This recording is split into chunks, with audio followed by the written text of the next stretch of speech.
BFM Business présente Talent augmenté. Boostez-vous à l'IA avec Salim Nassur.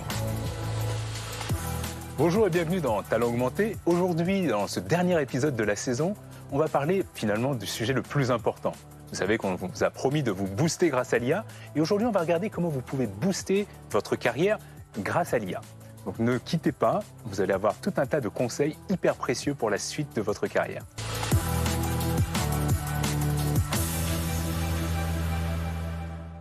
Alors, je viens de voir récemment une étude de l'APEC qui montre que 72% des cadres veulent se former à l'IA. C'est une super nouvelle. Alors, c'est une bonne nouvelle. Et d'un autre côté, quand on regarde, il n'y en a qu'à peu près 1 sur 4, finalement, qui s'est déjà formé. Donc, c'est vous dire le potentiel encore que l'on a aujourd'hui pour pouvoir continuer à former l'ensemble des entreprises, l'ensemble des équipes, pour bénéficier de cette opportunité que nous présente l'IA. Et autre chiffre, quand on regarde, ça c'est une étude de la BPI, on voit aujourd'hui que ce n'est pas forcément mieux côté dirigeant, puisque côté dirigeant, on se rend compte que seulement un peu moins de 20% de ces mêmes dirigeants sont dans la case innovateur. Ça veut dire quoi? Ça veut dire qu'ils ont passé le cap à l'IA.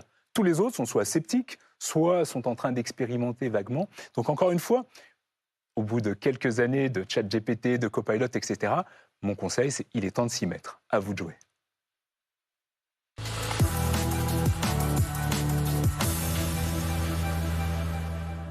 Alors, quand on retranspose ça à sa carrière, comment on commence? Finalement, on commence en se posant face à un chemin où il y a 3 voies d'exploration. La première, c'est déjà de mieux se connaître. Mieux se connaître, pourquoi? Finalement, on peut se servir, bien sûr, de l'IA, mais avant même de se servir de l'IA, il faut se dire qu'est-ce que je recherche? Comment je veux avancer dans ma carrière? Est-ce que je suis à une période où je stagne? Est-ce que je suis à une période où j'évolue? Où je veux rester dans mon entreprise? Est-ce que, comme on l'a vu tout à l'heure, mon entreprise me bloque et je ne peux pas utiliser l'IA et j'aimerais continuer à innover? Ou au contraire, est-ce qu'elle va trop vite et moi, ça va trop vite pour moi, j'aimerais être peut-être dans un autre environnement? Donc déjà, il y a cette partie-là à avoir avant d'avancer. Ensuite, le deuxième point est véritablement de comprendre comment explorer ces voies-là. Et là, l'IA peut également vous aider. Vous pouvez prendre l'IA que vous préférez habituellement, que ce soit un Copilot, un ChatGPT ou encore un Mistral, par exemple, et lui poser cette question, un peu comme si vous aviez un coach carrière avec vous, pour lui demander, finalement, quelles sont les trois trajectoires que j'ai? Vous pouvez prendre votre profil LinkedIn et lui demander de l'analyser, et lui dire, voilà, dans les 2 ans, quels sont les métiers que je peux faire par rapport à mon profil? Et enfin, le troisième point, qui n'est pas des moindres, c'est véritablement de se dire, est-ce qu'aujourd'hui, je me vois faire une évolution interne dans mon entreprise, une évolution externe qui soit à l'extérieur de l'entreprise. Mais quand je parle d'évolution interne, je parle surtout de ma propre évolution. Quelles sont les compétences? Quels sont les soft skills, comme on dit? Vous savez, ces fameuses compétences humaines qu'on a regardées tout au long de la saison, que ce soit le leadership, l'adaptabilité, hyper important justement pour pouvoir évoluer dans sa carrière à l'ère de l'IA. Et toutes ces soft skills, se dire, par rapport à ça, je vais commencer, moi, à me faire un plan de progression, un plan de développement qui va me permettre de changer progressivement dans ma carrière. Et ça, encore une fois, vous pouvez le faire avec l'IA parce qu'elle vous donnera un feedback, pas un feedback complaisant comme pourrait le faire un ami de la famille. Non, elle vous donnera un feedback à froid par rapport à où vous en êtes, par rapport à vos compétences, la première analyse que vous aurez faite quand vous aurez su mieux vous connaître. Elle va vous dire, voilà, par rapport à ces compétences et l'endroit où vous voulez aller, voilà le chemin à faire. Et là, vous pouvez même lui demander de vous préparer un plan de transformation, un plan de formation avec les bonnes formations qu'elle ira trouver sur vous sur Internet. Donc après, il n'y a plus qu'à le faire. Et ça, c'est le plus difficile sans doute, mais c'est à vous de le faire.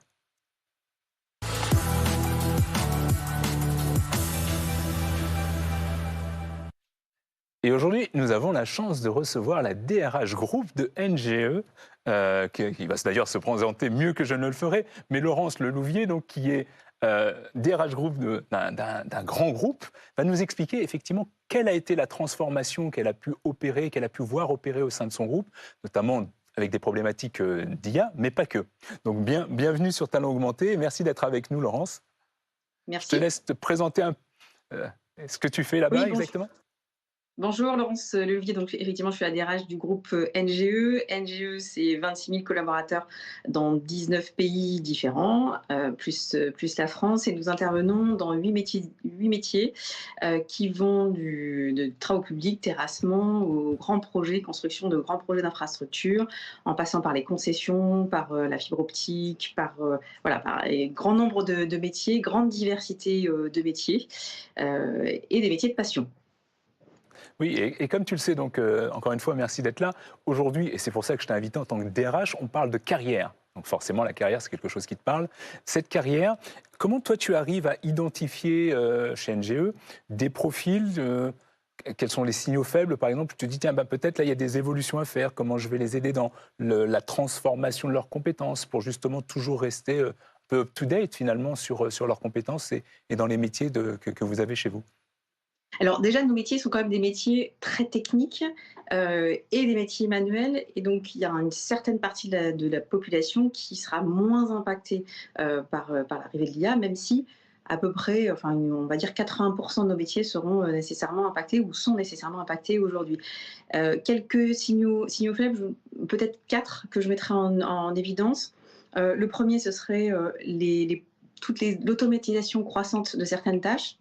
Donc, par exemple, quand des outils d'IA viennent s'intégrer dans des logiciels métiers, donc ça, ce sont des témoins, ce sont des signaux qui nous permettent de nous dire qu'effectivement, il va falloir que l'on agisse et que l'on anticipe pour pouvoir accompagner les collaborateurs à se développer sur l'IA. Et puis, on a aussi, lorsqu'on vient nous demander des compétences qui commencent à se transformer. Quand on vient chercher, par exemple, une personne qui doit travailler sur le marketing, mais qui a une vraie compétence en IA, ou quand on va chercher des personnes en bureau d'études avec l'intégration de l'IA. Donc là, on a un signal assez fort, là, c'est pas un signal faible, un signal fort que le métier est en train de se transformer et qu'il va falloir accompagner le collaborateur. Après, on a des outils aussi, quand les outils deviennent plus performants que les processus manuels, ça c'est un point très important, c'est effectivement là on sait qu'il y a un sujet de transformation à opérer. Et puis quand les tâches sont très répétitives, donc là c'est vraiment le moment de se demander comment on peut monter en compétences pour sa propre carrière et pour développer les compétences des collaborateurs. Non, c'est clair. Et donc tu dis effectivement, il y a différents profils, il y a différents plans de carrière quelque part. Mais est-ce que tu as déterminé des profils spécifiques dans l'entreprise qui sont plus enclins justement à aller vers l'IA, d'autres un peu moins? Je te vois sourire. Alors, oui, parce que je pense qu'il ne faut pas s'arrêter à la notion de profil. Je pense que c'est plus, là, cette fois-ci, le savoir-être.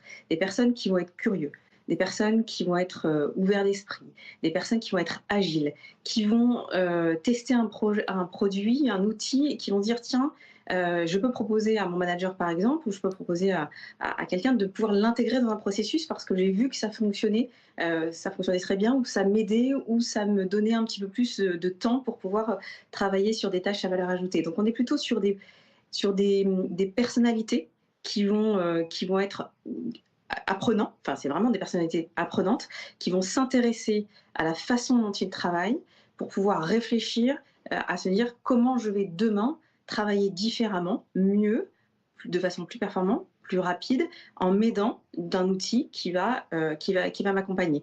Donc, et chez nous, l'innovation vient vraiment du terrain. Donc, c'est vraiment la mise en situation et le fait de se dire, il faut qu'on aille chercher telle et telle compétence en IA parce que ça vient accompagner un processus, ça vient accompagner un développement ou une planification augmentée ou des choses comme ça. Donc, on est vraiment sur ce type de personnalité. Ouais, et assurément, tu prêches un convaincu, hein. Les gens sont souvent un peu surpris quand on parle d'IA, et notamment quand je parle d'IA, qu'on parle de soft skills, de compétences humaines. Et c'est tout le but de cette émission, c'est de dire que l'IA est un outil, mais autour de ça, bien sûr, ça se prépare avec ses compétences humaines. Et justement, comment tu les prépares? Parce que donc, tu es à la tête aujourd'hui de l'école de formation en interne. C'est quoi la part de soft skills par rapport à hard skills que vous mettez en avant dans vos formations? Alors, encore une fois, on est sur des métiers très techniques d'ingénierie, donc on a une grosse partie technique, bien évidemment, et Bien sûr. logique métier, mais on a intégré effectivement cette notion de savoir-être dans toutes nos formations pour pouvoir développer cette nécessité d'aller au-delà du métier, d'être vraiment sur la partie curiosité et d'avoir un cercle vertueux et apprenant. Donc, c'est à la fois l'IA, on s'en sert comme outil technique, mais aussi comme outil, comme un levier de collaboration, comme un levier d'agilité et comme un levier de performance. Donc on va autant aider les collaborateurs à apprendre avec l'IA, et puis on va parfois, sur des sessions, on va dire, par groupe, travailler sur l'intelligence collective et les faire travailler avec l'IA et leur montrer que avec un collaborateur augmenté et une équipe augmentée, on peut avoir un niveau de performance qui sera beaucoup plus important. Je te donne un exemple bien précis. qui se fait au sein d'une de nos filiales qui s'appelle MIR, qui est une filiale de topographes. Et au sein de cette filiale-là, il y a eu la création de la BIM Tech. Donc la BIM, c'est un dispositif qui révolutionne le monde du bâtiment et travaux publics. Et là, en fait, la BIM Tech, c'est un réseau de 30 personnes qui sont des passionnés et qui vont travailler autour, qui vont mettre en place des groupes de travail autour du BIM et qui vont être des relais sur le terrain, dans l'ensemble de nos filiales, pour répondre aux questions, pour assurer des retours d'expérience et pour promouvoir le BIM qui est un outil, encore une fois, qui transforme vraiment nos métiers. Donc on est vraiment, et dans cette filiale-là, c'est notre réserve de BIMer, c'est notre réserve en matière d'intelligence artificielle. Donc ça, c'est vraiment un exemple très, très concret. On a créé aussi la Digital Academy. Donc on forme pas que aux compétences en IA, mais aux compétences numériques en règle générale. Et là, ce que l'on encourage, c'est le fait que certains utilisateurs qui ont été convaincus deviennent eux-mêmes des formateurs. Donc il y a une vraie dynamique d'apprentissage entre pairs, ce qui est plutôt en termes de transmission est plutôt très intéressante.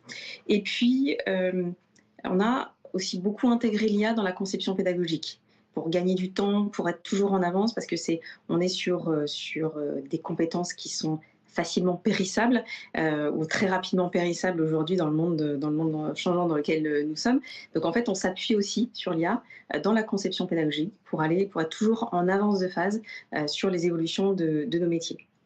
C'est ce qui est intéressant dans ton cas, en fait. C'est vrai qu'une entreprise, quand même, avec beaucoup de profils techniques, vous êtes quand même plutôt très avancé sur l'IA.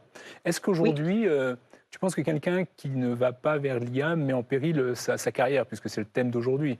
Est-ce qu'on peut encore finalement avancer sans trop toucher de près ou de loin à l'IA, ou ça devient compliqué? Ça va être difficile quand même. Ah oui? Alors certes, nos métiers, sur certains métiers peut-être moins impactés, mais on le voit partout, on le voit sans cesse. Il y a vraiment des réflexions sur comment générer un peu plus de valeur et même de contenu, de sens dans le métier de chacun. C'est-à-dire que même des métiers manuels, parfois, il y a des tâches répétitives. L'IA va pouvoir aider aussi à valoriser cette partie-là. Donc, ça va être difficile de faire sans. Voilà, donc il faut vraiment, et il faut le faire à tout âge. C'est-à-dire qu'il faut vraiment se mettre dans une logique apprenante à tout âge. C'est pas la panacée, c'est pas réservé à la jeune génération. Ils sont peut-être bien plus en avance qu'un certain nombre d'entre nous. Néanmoins, tout le monde est en capacité de pouvoir intégrer l'IA dans sa vie au quotidien. J'aime bien cette notion de faire à tout âge. D'ailleurs, on va conclure là-dessus parce que ça passe trop vite. Mais si je te dis justement learning agility, qu'est-ce que tu me réponds et qu'est-ce que ça évoque chez toi? Je dis c'est nous, tout simplement. C'est le groupe. Vous. Oui. Et si tu devais expliquer à nos auditeurs ce que c'est pour vous la learning agility? C'est apprendre en testant. C'est un vrai moteur de transformation et c'est intégrer l'agilité d'apprentissage. D'accord. Écoute, un énorme merci Laurence. Je sais que tu as un agenda très très pris et pour cause, tu gères beaucoup de gens. Ravi de voir qu'en tout cas ça progresse très bien du côté de Marseille mais un peu partout parce que NGE est un groupe international. Donc encore une fois, merci de ton temps. Tous ces insights sont hyper intéressants pour nos auditeurs et on a appris beaucoup grâce à toi. Merci encore.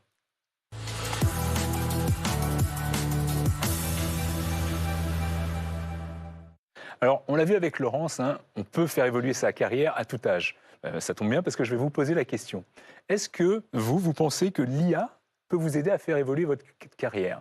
Comme d'habitude, chaque semaine, donc vous allez sur LinkedIn, je vous envoie le questionnaire et vous répondez. Donc, 1, je pense que c'est déjà ce que je fais. OK, pourquoi pas. 2, vous vous posez la question de savoir, peut-être oui, mais vous ne savez pas comment faire. Et ça tombe bien parce que c'est pour ça qu'on fait cette émission, pour vous aider à utiliser l'IA pour avancer dans votre carrière. 3, vous ne le faites pas forcément, mais vous regardez de loin. Donc déjà, vous êtes en face de cette émission et je vous en remercie. Et enfin, dernièrement, peut-être que ça ne vous intéresse pas de faire progresser votre carrière avec l'IA ou vous n'y croyez pas. Votez, on attend vos résultats.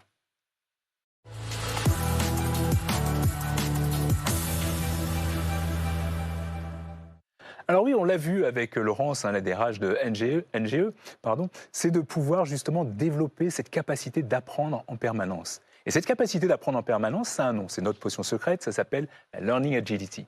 Qu'est-ce que ça veut dire finalement, cette Learning Agility? C'est de pouvoir non seulement apprendre en permanence, mais surtout d'apprendre vite, voire apprendre très vite. Parce que Laurence l'a dit, et on le constate tous au quotidien, plus on avance, plus les choses vont vite, et plus finalement les compétences que l'on a apprises un jour deviennent très rapidement obsolètes. Donc la seule façon de pallier à ça, c'est d'apprendre nous-mêmes à apprendre plus rapidement. Un petit peu finalement comme développer cette capacité d'avoir un GPS qui connaît la route avant même que vous soyez sur cette route. Et c'est vraiment ça en fait, cette Learning Agility, c'est de se dire, je peux développer les compétences qui vont m'être utiles. Et en fait, quand on regarde toutes les études que les DRH se donnent entre eux, on voit bien que c'est une des compétences, pour ne pas dire la compétence la plus recherchée. Cette compétence de pouvoir justement être évolutif, apprendre rapidement. Et finalement, ils arrivent, eux, en tant que DRH, à déceler des talents, ces fameux talents augmentés, parce qu'ils vont avoir cette capacité de toujours se réinventer, de toujours apprendre la dernière compétence qui est possible pour pouvoir faire évoluer leur carrière. Et justement, en fait, cette agilité permet quelque part d'être le carburant pour devenir ces fameux talents augmentés dont on parle depuis le début de cette saison. Et ces talents augmentés, ils peuvent être augmentés en utilisant l'IA. L'IA, pourquoi encore? Pour justement obtenir ce feedback. Vous savez, cette IA, vous allez pouvoir la consulter et de façon non complaisante, je dirais, elle va vous identifier vos angles morts, vous identifier vos capacités et vous commencez à vous aider, comme on l'a vu dans la démo, à faire éventuellement un plan de progression, un plan de carrière qui va vous permettre justement de toujours vous tenir à jour des nouvelles compétences que vous devez développer. Et comme en plus elle va vous montrer ses compétences, en lui posant les bonnes questions évidemment, vous allez pouvoir lui demander également de vous entraîner sur ces compétences. Typiquement, vous pourriez lui demander d'aller répertorier sur Internet les cours que vous pourriez faire, qu'ils soient en présentiel ou en distanciel, mais pour obtenir cette compétence. Donc on le voit encore, avant même de parler d'intelligence artificielle, il faut déjà développer cette capacité d'apprendre en permanence et d'apprendre vite. Et si en plus on utilise l'IA pour le faire, c'est gagné d'avance.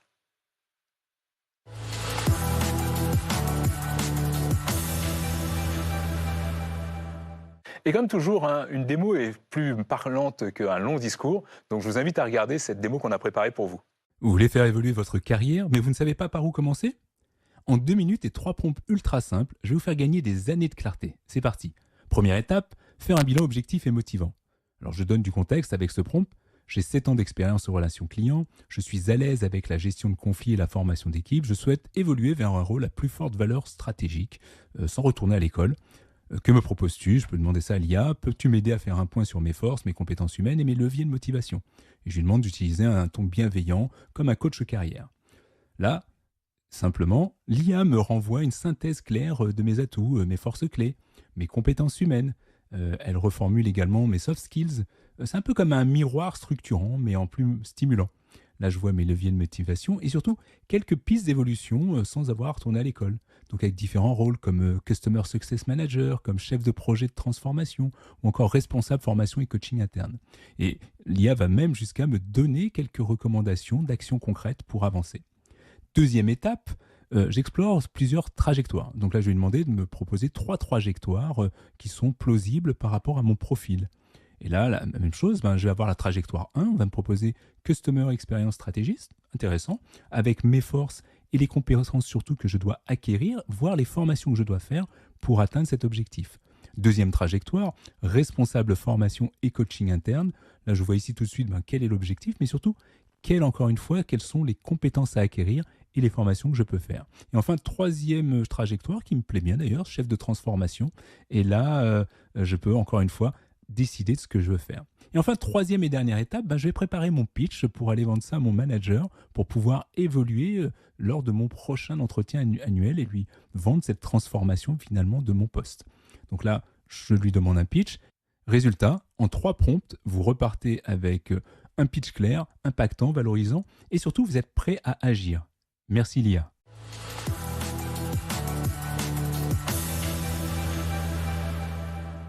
Alors pour aller plus loin dans votre carrière, on vous a sélectionné un certain nombre de ressources.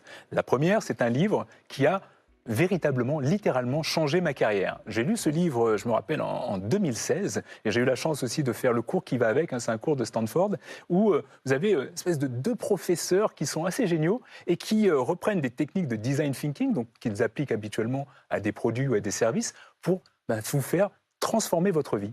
Donc vous passez dans tout un process, c'est ce que vous découvrirez dans ce livre, pour vous dire quelle est la vie que je veux et comment je construis cette vie-là. Et quand j'ai lu ça, c'est ce qui m'a donné envie de ce que je fais aujourd'hui, c'est-à-dire redesigner ma vie et ma vie au travail notamment.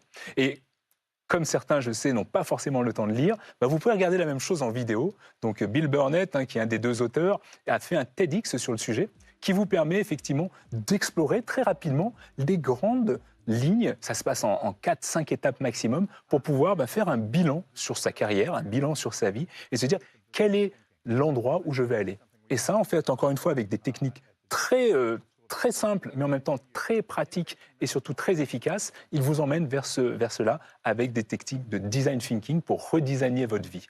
Et enfin, 3e ressource, quelque part, vous la connaissez déjà, on en a parlé tout au long de la saison, c'est l'IA. Mais l'IA, encore une fois, ça peut être un copilot, ça peut être un chat GPT, et surtout, ça va vous permettre de travailler sur votre propre carrière. Donc là, vous prenez l'IA que vous voulez, et ça va être votre challenge, et on va en parler tout de suite.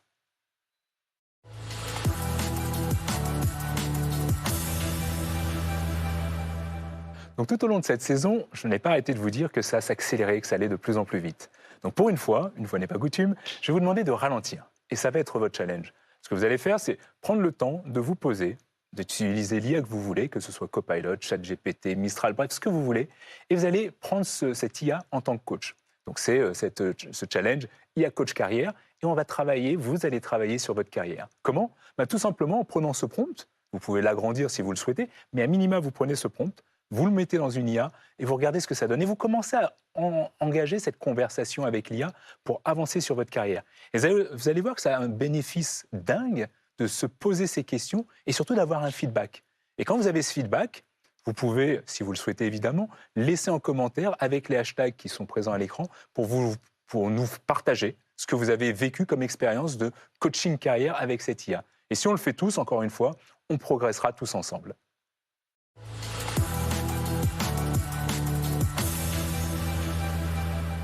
Alors, que retenir de cet épisode ?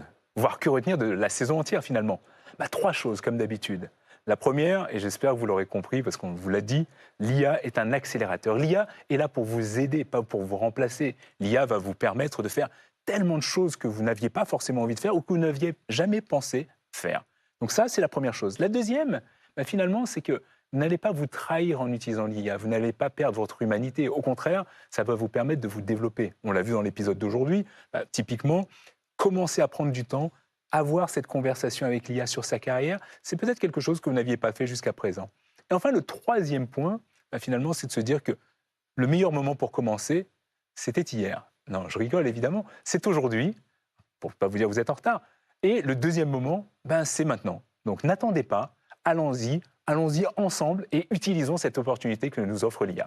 Et nous voilà donc à une phrase que je me répète constamment, c'est que finalement, le travail n'est pas votre identité, c'est votre terrain de jeu. C'est ce que je me suis dit justement quand j'ai fait cette formation à Stanford, quand j'ai pu lire ce livre de Burnett, c'est de se dire finalement, aujourd'hui je peux être dans une entreprise, demain je peux être entrepreneur, après-demain je peux me retrouver devant vous, être animateur de cette fabuleuse émission. Et cette fabuleuse émission, j'ai adoré l'animer avec vous, j'ai adoré vous aider à avancer sur l'intelligence artificielle, et c'est la dernière de la saison. Donc je compte vraiment sur vous pour continuer à explorer tout ce que l'on peut faire, à la fois avec l'IA et les soft skills, et surtout pour vous transformer en talent augmenté. À bientôt. Talent augmenté, boostez-vous à l'IA sur BFM Business.